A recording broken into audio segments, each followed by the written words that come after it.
one of the things that I talk to all of my patients about is the concept of like radical acceptance, which is all about like accepting reality as it is in the moment. So if I can accept that in this moment, I struggle in these ways, then I create the space for change to be able to occur.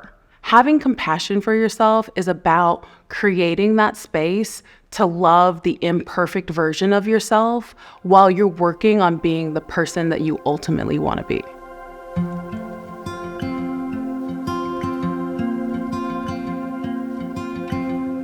Last episode, we talked about how understanding what pushes your buttons can help you handle tough school situations with less stress. Today, we're diving into why it's so important and so hard to practice self-compassion. Let's say there was a kid. He was clearly smart. He was great at math. Everything seemed fine, but he struggled to read. His grades were inconsistent and lopsided. His parents and teachers were frustrated and confused. If you just put in a little more effort, you'd be fine, they'd say. But what they didn't see is that he was trying.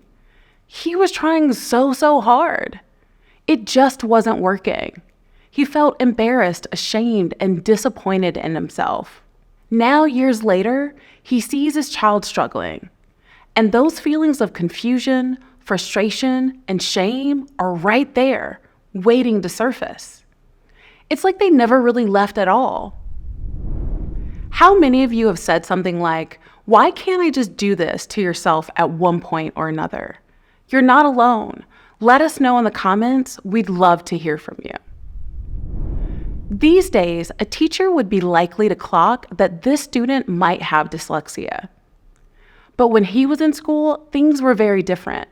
Many people who learn and think differently grew up during a time when there was more stigma, less information, and not enough support. Because of this, they grew up believing their struggles were their fault, viewing them as character flaws or personal weaknesses rather than what they actually are. Real, valid differences that needed to be addressed with treatment and support. These feelings of shame and self-blame are often reinforced by experience. Challenges at school, trouble at home or with friends, or even struggles at work as they get older.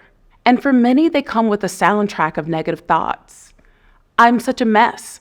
I'm not good enough. I feel like a failure.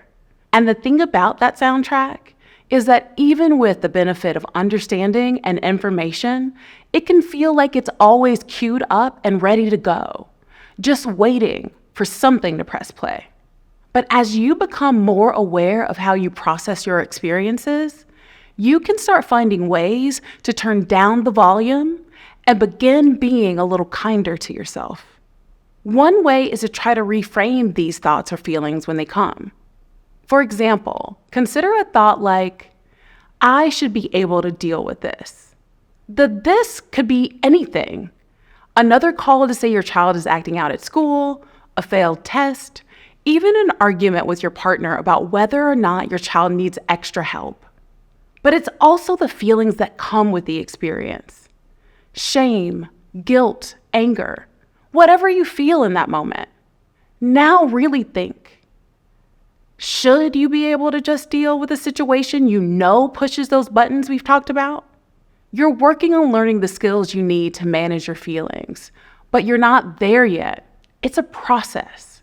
And your early experiences mean that this situation is more upsetting for you than it would be for someone else with a different background. So now, let's try that thought again. Instead of, I should be able to deal with this, it becomes, I'm struggling to deal with this. It's because this really pushes my buttons and I haven't learned these skills yet. I'm working on it. Mindfulness can also be a great tool for dealing with negative self-talk. One exercise to try is to simply notice negative thoughts when they come. Instead of dwelling on them or pushing them away, try saying, okay, thought, I see you, and move on.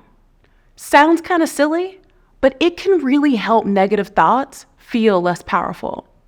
You can also try taking a walk, taking a break, writing in a journal, calling a friend who understands, whatever works for you. Finally, Remember to be patient with yourself. It's totally understandable to want to just make bad or big feelings just go away. But that's not how our brains work. This isn't a sprint. These are deep connections. They've been there a long time. Rewiring them is a process, and that's okay. But there are some things you can do to make things easier in the meantime. One way is to practice what's called a self-compassion statement. This will sound different depending on what you're facing, but here's an example. To start, briefly describe the experience. Helping my child with her homework really pushes my buttons.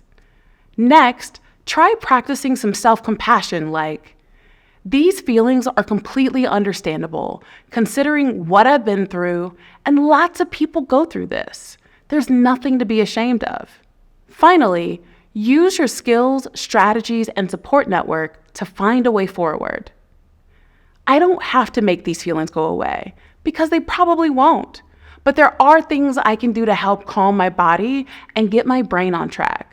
I could reach out to someone in my support network and ask them to help instead, or practice taking deep breaths and staying present if they aren't available to step in. Don't rush, and if you find yourself feeling overwhelmed, take a break. Be kind to yourself and prioritize your mental health.